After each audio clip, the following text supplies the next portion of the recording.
ఒక్క క్షణం కళ్ళు మూసుకోండి. మీ చుట్టూ ఉన్న ప్రపంచాన్ని మర్చిపోండి. సముద్రపు గొంతును వినండి. అలలు నెమ్మదిగా వస్తున్నాయి. అంతే నెమ్మదిగా వెనక్కి వెళ్తున్నాయి. ఇది కేవలం నీటి కదలిక కాదండి. ఇది భూమి యొక్క శ్వాస. ఇది కాలం పాడుతున్న ఒక పురాతన మంత్రం. ఈరోజు మనం ఈ సముద్రపు అంచున ఒక వజ్రంలా మెరిసి ఆ సముద్ర గర్భంలోనే కలిసిపోయిన ఒక నగరం గురించి మాట్లాడుకుందాం. అవును, ఈ కథ ద్వారకది. ఇప్పుడు మనం చూసే పుణ్యక్షేత్రం మాత్రమే కాదు, వేల సంవత్సరాలుగా అలల కింద నిశ్శబ్దంగా నిద్రిస్తున్న అసలైన ద్వారకది. చరిత్ర, పురాణం ఎక్కడ కలుస్తాయో ఆ చోట మొదలయ్యే రహస్యమిది.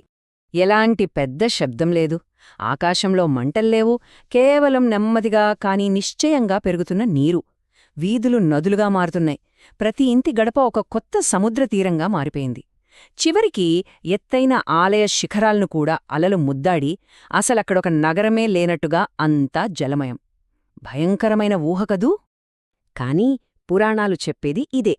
అంత అందమైన, అంత శక్తివంతమైన, అంతటి దైవ సంకల్పంతో నిర్మించబడిన నగరం ఎలా కనుమరుగోయింది? ఇది కేవలం ఒక ప్రకృతి వైపరీత్యమా, లేక సముద్రం నెమ్మదిగా తీర్చుకున్న ప్రతీకారమా, లేదా ద్వారకకు పునాదిరాయి వేయక ముందే దాని విధిలో ఇది రాసిపెట్టి ఉందా? ఈ ప్రశ్నలకు సమాధానం వెతుకుతూ మనం కాలంలో వెనక్కి ప్రయాణిద్దాం. సరే, ఇప్పుడు మనం ద్వాపరయుగం చివరి దశకు వెళదాం. అప్పట్లో రాజ్యాలు పుడుతున్నాయి, పడిపోతున్నాయి. ఆ సమయంలో అన్యాయానికి తలవంచిని ఒక రాజున్నాడు. ఆయనే శ్రీకృష్ణుడు. తన ప్రజలకు మధుర ఇక సురక్షితం కాదని భావించినప్పుడు శ్రీకృష్ణుడు తన దృష్టిని పశ్చిమం వైపు సారించాడు. భరతఖండం యొక్క పశ్చిమ అంచున అరేబియా సముద్రం భూమిని కలిసే చోటుకు. పురాణాలేం చెప్తాయంటే, ఆయన సముద్రుడిని ప్రార్థించి ఒక వరం కోరాడట. నా ప్రజలు శాంతిగా, సురక్షితంగా జీవించడానికి నాకు కాస్త భూమినివ్వు అని. ఆ ప్రార్థనకు సముద్రుడు కరిగి వెనక్కి తగ్గాడు. అలా సముద్రమిచ్చిన భూమిపై దేవశిల్పి విశ్వకర్మ తన అద్భుతమైన నైపుణ్యంతో ఒక స్వర్గాన్నే నిర్మించాడు. అదే స్వర్ణద్వారక. ఒక్కసారి ఆ నగరాన్ని మనసులో చిత్రించుకోండి. సూర్యకాంతికి మెరిసే స్ఫటికాలు, ఇంద్రనీల మణులతో పొదిగిన రాజభవనాలు, నిశ్చలమైన సరస్సుల్లా మెరిసే అంతఃపుర ప్రాంగణాలు, రాణులు ఉదయాన్నే సముద్రంపై సూర్యోదయాన్ని, రాత్రి ఇసుకపై చంద్రోదయాన్ని చూసే విశాలమైన బాల్కనీలు. అద్భుతం గదా?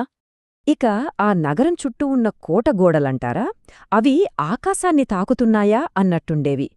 ఎంతలా అంటే శత్రువుల బాణాలు పైకి చేరకముందే గాలిలో వాటి శక్తిని కోల్పోయేవి. ఆ ద్వారాలను కాపలా కాసే యోధుల శంఖనాదానికే శత్రుసైన్యం గుండెలు ఆగిపోయేవి. అయితే ఈ వైభవమంతా ఒక ఎత్తు అయితే, ద్వారక అసలైన ప్రాణం, దాని గుండె చప్పుడు దాని నౌకాశ్రయంలో వినిపించేది. సుదూర దేశాల నుండి సుగంధ ద్రవ్యాలు, పట్టు వస్త్రాలు, వింత వస్తువులతో నిండిన ఓడలు ఆ రేవులోకి వస్తుండేవి. ఆ ఓడల స్తంభాలు రంగురంగుల జెండాలతో ఒక కదిలే అడవిలా ఉండేదే నౌకాశ్రయమనమాట. కాని ఏ కథైనా శాశ్వతంగా కొనసాగదు కదా. ప్రతి గొప్ప సంగీతానికి ఒక చివరి స్వరముంటుంది. ప్రతి పెద్ద పండుగకు ఒక చివరి దీపముంటుంది. కాలం గడిచింది. భూమిపై శ్రీకృష్ణుడి కార్యం ముగింపు దశకు చేరుకుంది. ద్వారక వైభవం దాని పతాక స్థాయికి చేరినప్పుడే పతనానికి బీజాలు కూడా పడ్డాయి. యాదవ వంశం వాళ్లే కృష్ణుడి సొంత ప్రజలు. చాలా బలవంతులు, గర్విష్ఠులు, అపారమైన శక్తిమంతులు. కాని వారి శక్తే వారికి శత్రువైంది. అహంకారం పెరిగింది. చిన్నపాటి వాగ్వాదాలు, సురాపానం చేసినప్పటి తగాదాలు ఏకంగా రక్తపాతంగా మారాయి. ఋషుల శాపాలు వారిని చుట్టుముట్టాయి. వినాశనానికి ముందు ప్రకృతి కూడా హెచ్చరికలు పంపడం మొదలుపెట్టింది. పట్టపగలే నగరంపై చీకట్లు కమ్ముకునేవి. పక్షులు గుంపులు గుంపులుగా నగరాన్ని విడిచి పారిపోయేవి. అన్నిటికన్నా ముఖ్యంగా సముద్రం చాలా వింతగా ప్రవర్తించడం మొదలుపెట్టింది.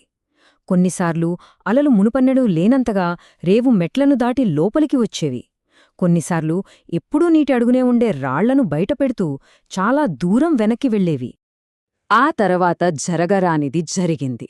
యాదవుల మధ్య అంతర్యుద్ధం చెలరేగి వంశం మొత్తం నాశనమైంది. చివరకు శ్రీకృష్ణుడు తన అవతారాన్ని చాలించిన రోజు వచ్చింది. ద్వారకకు రక్షగా ఉన్న ఆ దైవిక శక్తి వెళ్ళిపోయిన క్షణంలో నగరం తన విధిని కాపాడే ఏకైక బంధాన్ని కోల్పోయింది. గ్రంథాలు గగురుపాటి కలిగించే ఒక విషయం చెబుతాయి. కృష్ణుడు వెళ్ళిపోయిన 7వ రోజే సముద్రం నగరాన్ని ముంచెత్తడం మొదలుపెట్టింది. ఇది సునామీలా ఒక్కసారిగా జరగలేదు. అలా జరిగి ఉంటే బాగుండేదేమో.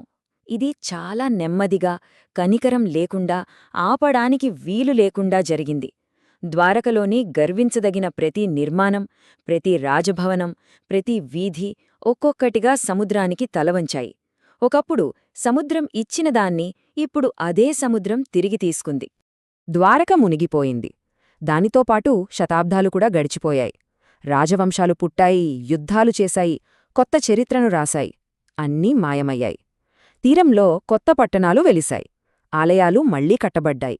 కాని ఆ కథ మాత్రం బతికే ఉంది. ప్రజలు సముద్రం వైపు చూపిస్తూ, అక్కడ ఆ అలల కింద కృష్ణుడి అసలైన నగరముంది అని తమ పిల్లలకు చెప్పేవారు. కొందరు దాన్ని ఒక నమ్మకమన్నారు, మరికొందరు కేవలం ఒక పురాణమన్నారు. సముద్రం మాత్రం ఎప్పటిలాగే మౌనంగా తన రహస్యాలను కాపాడుకుంది. కాని అప్పుడప్పుడు చంద్రుడి ప్రభావం వల్ల ఆటుపోట్లు చాలా తక్కువగా ఉన్నప్పుడు స్థానిక జాలర్లు కొన్ని వింత విషయాలను గమనించేవారు. నీటి ఉపరితలం కింద కేవలం వంకరగా ఉండే రాళ్లు ఉండాల్సిన చోట ఎవరో గీసినట్టుగా నిటారుగా ఉన్న గీతలు కనిపించేవి. సహజంగా ఏర్పడటానికి వీలు లేనంత క్రమపద్ధతిలో ఉన్న రాతి దిమ్మెలు కనిపించేవి. కాని అది నిజంగా ఒక నగరమే అని నిరూపించటానికి మన ఆధునిక యుగం వరకు ఆగాల్సి వచ్చింది. ఇప్పుడు మనం మన కాలానికి వచ్చేద్దాం. శాస్త్రవేత్తలు, నీటిలోపల పరిశోధకులు, పురావస్తు శాస్త్రవేత్తలు వీళ్లంతా ద్వారకకు ఒక కొత్త రకమైన నమ్మకంతో వచ్చారు. అదేంటంటే, ఒకవేళ పురాణం నిజమైతే సముద్రమేమైనా సాక్ష్యాలను మిగిల్చి ఉంటుందా అనే ప్రశ్నతో. వాళ్లు ప్రత్యేకమైన సూట్లు ధరించి ఒకప్పుడు శ్రీకృష్ణుడి పాదాలను తాకిన అదే సముద్రంలోకి అడుగుపెట్టారు. వాళ్ల శక్తివంతమైన లైట్ల వెలుగులో సముద్ర గర్భంలో వాళ్లు చూసింది మామూలు రాళ్లను కాదు, రాతిలో చెక్కిన మెట్లు, ఇప్పుడు ఎక్కడికీ దారితీయనివి. యాదృచ్ఛికంగా కాకుండా చేతితో అమర్చిన దీర్ఘ చతుర్షాకారపు రాతి దిమ్మెలు, గోడల వంటి అమరికలు, మరియు వీటన్నిటి మధ్య వందల కొద్ది భారీ రాతి లంగర్లు ఒకప్పటి ఆ మహానౌకాశ్రయానికి నిశ్శబ్ద సాక్షులు. ఈ ఆవిష్కరణలు ఒక కల్పన కాదు. అవి కొలవబడ్డాయి, ఫోటోలు తీయబడ్డాయి, మ్యాప్ చేయబడ్డాయి. ప్రపంచవ్యాప్తంగా ఉన్న నిపుణులు, అవును, చాలా కాలం క్రితం ఇక్కడ ఒక పెద్ద, అభివృద్ధి చెందిన నౌకాశ్రయం ఉండేది అని చెప్పడానికి తగినన్ని ఆధారాలు దొరికాయి. ఇక ఇప్పుడు మన తరంనాటి కథ భాగానికి వద్దాం. సంవత్సరం 2025. మరోసారి ద్వారక తీరంలో ఓడలు లంగర్వేశాయి. కాని ఇవి పరిశోధనా నౌకలు. వాటి సరుకు సుగంధద్రవ్యాలు కాదు, జిజ్ఞాస. మన దేశ పురావస్తు శాస్త్రవేత్తలు ద్వారకా మరియు బేట్ ద్వారకా సమీపంలో కేంద్రీకృత నీటి అడుగున అన్వేషణను ప్రారంభించారు.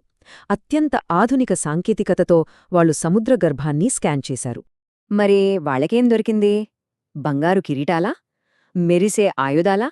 అబ్బే, సముద్రమంత తేలిగ్గా తన రహస్యాలను వదిలిపెట్టదు. బదులుగా అది వేల సంవత్సరాలుగా అంతరాయం కలిగించిన జీవితాల నుండి మిగిలిపోయిన చిన్న చిన్న మనుగడ సాక్ష్యాలను మనకు తిరిగిచ్చింది. చేతులతో చేసిన టెరకోట బొమ్మల మొక్కలు, ఒకప్పుడు దండలో ఉన్న రంగురంగుల పూసలు, విరిగిన గాజులు, అక్కడొకప్పుడు స్త్రీలు నడిచారని నిశ్శబ్దంగా సాక్ష్యమిస్తాయి. రాగి ఉంగరాలు, పాత్రలు, తుప్పుపట్టిన ఇనుపముక్కలు మరియు అనేక రకాల మట్టిపాత్రల పెంకులు. ఇవి కేవలం వస్తువులు కాదు, ఇవి ఘనరూపంలోకి మారిన ప్రశ్నలు. ఇవి ఎవరివి? వీటి కథ ఏమిటి? సరే, ఇప్పుడు పురాణాన్ని, సైన్స్ని పక్కపక్కన పెట్టి అందరి మెదళ్లల్లో మెదిలే ఆ అసలైన ప్రశ్న వేద్దాం. ద్వారక ఎందుకు మునిగిపోయింది? అది ఒక శాపమా, దైవిక శిక్ష, లేక ప్రకృతి యొక్క నెమ్మదైన ఓపికగల పనా? ఆధునిక భూగర్భ శాస్త్ర అధ్యయనాలు ఒక ముఖ్యమైన విషయాన్ని చెబుతాయి. సముద్రం ఎప్పుడూ ఒకేలా ఉండదు. హిమయుగాల తర్వాత సముద్ర మట్టాలు 100 అడుగుల మేర పెరుగుతాయి. భూమి యొక్క ఫలకాలు కూడా కదులుతాయి. ఒత్తిడికి లోనై తీర ప్రాంతాలు మునిగిపోవచ్చు లేదా పైకి లేవవచ్చు. కాబట్టి మనం ద్వారక ఎందుకు మునిగిపోయింది అని అడిగినప్పుడు మనకు 2 గొంతులు వినిపిస్తాయి. ఒకటి పురాణాలవాణి, అదేమంటుందంటే కృష్ణులు వెళ్ళిపోయినప్పుడు ఒక యుగం ముగిసింది, దైవిక సంకల్పంతో ద్వారకను సముద్రం తిరిగి తీసుకుంది అని. ఇక రెండోది భూమి యొక్క వాణి, అది గుసగుసలాడుతూ కదులుతున్న సముద్రతీరానికి చాలా దగ్గరగా నగరాన్ని నిర్మించినప్పుడు ఆ తీరం తన స్వభావాన్ని మార్చుకుంటే ఆశ్చర్యపోవద్దు అని చెబుతుంది. బహుశా రెండు గొంతులు కూడా నిజమే కావచ్చు. ఒకటి ఎందుకు జరిగిందో చెబితే, మరొకటి ఎలా జరిగిందో చెబుతోంది. మరి పుట్టి, వెలిగి, ఆపై కనుమరుగైపోయిన ఈ రహస్య నగరం నుండి మనం ఏమి నేర్చుకోవాలి? ఏ నగరమూ పడిపోనంత గొప్పది కాదని, ఏ నాగరికత మర్చిపోనంత అభివృద్ధి చెందింది కాదని, మరియు ఏ కథ కూడా మళ్లీ పైకి రాలేనంత పాతది కాదని మనం నేర్చుకోవాలి. నిజానికి ద్వారక ఈరోజు కూడా బతికే ఉంది, 3 చోట్ల. మొట్టమొదట పురాణాలలో శ్రీకృష్ణుడి దైవిక నగరంగా, ఒక ఆదర్శ రాజ్యంగా. రెండవది ప్రస్తుత ద్వారక పట్టణంలో యాత్రికులు తీరంలో ఆలయ గంటలు మోగిస్తూ ప్రార్థనలు చేస్తారు. మరియు ఇప్పుడు మూడవదిగా ఆ కళాఖండాలలో, ఆ టెర్రకోట, పూసలు, రాతి లంగర్లలో సముద్రగర్భం నుండి నెమ్మదిగా పైకి వస్తూ తమ కథను మనకు చెప్తున్నాయి. తదుపరిసారి మీరు అలల శబ్దం విన్నప్పుడు ఇది గుర్తుంచుకోండి. ఇసుకను తాకే ప్రతి అల లోతుగా ఉన్న రహస్యాలను కూడా తాకి వస్తోంది. అది మర్చిపోయిన మెట్లను, నిశ్శబ్ద లంగర్లను, విరిగిన గాజులను మరియు ద్వారక యొక్క నిద్రిస్తున్న రాళ్లను తాకింది. సముద్రం గుర్తుంచుకుంటుంది, భూమి గుర్తుంచుకుంటుంది, మరిప్పుడు ఈ కథ విన్న ప్రతి ఒక్కరూ గుర్తుంచుకుంటారు. ఇలాంటి మరెన్నో ఆసక్తికరమైన కథలు, వాస్తవాల కోసం మా యూట్యూబ్ ఛానల్కు సబ్స్క్రైబ్ చేసుకోండి. జై శ్రీకృష్ణ.